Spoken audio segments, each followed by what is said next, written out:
Avez-vous remarqué que les passionnés de jardinage sont aussi souvent des tripeux d'ornithologie? Genre Pierre Gingras? C'est parce que les oiseaux sont importants pour nos jardins. Personnellement, je vois les oiseaux comme des sculptures vivantes, des géos pour le resort qui est mon jardin.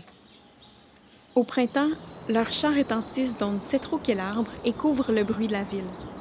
On se croirait en pleine forêt, mais avec une station de métro à quelques pas.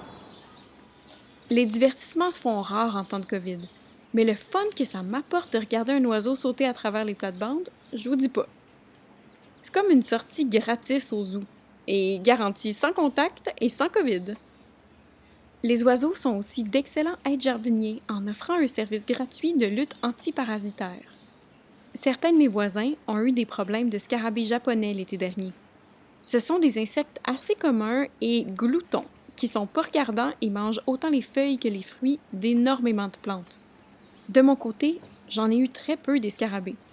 En voyant des moineaux manger une tonne de scarabées, j'ai su que j'avais une solution écologique et déjà implémentée dans mon jardin contre ces petites bibites-là.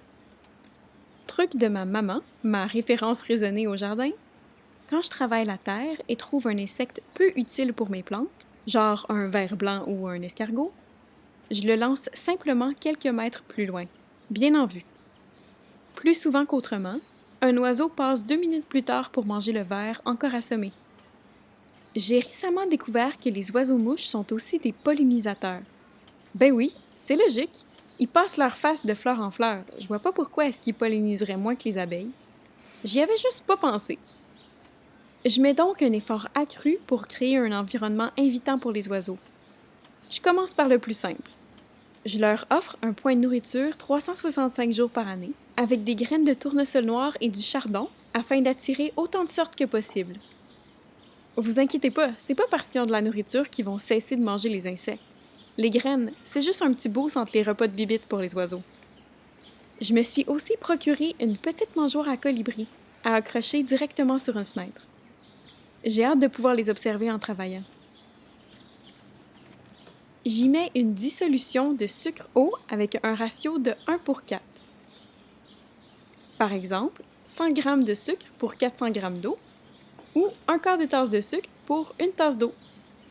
Triste observation de la dernière année, des oiseaux se cognent à nos fenêtres plusieurs fois par mois. Je sais pas si c'est à cause de l'angle du soleil par rapport à ma maison ou bien juste parce que je les remarque plus comme je suis tout le temps chez moi. En tout cas, ça arrive trop souvent à mon goût. Je me suis procuré du petit ruban réfléchissant, fait spécialement pour indiquer aux oiseaux qu'il y a un objet solide devant eux.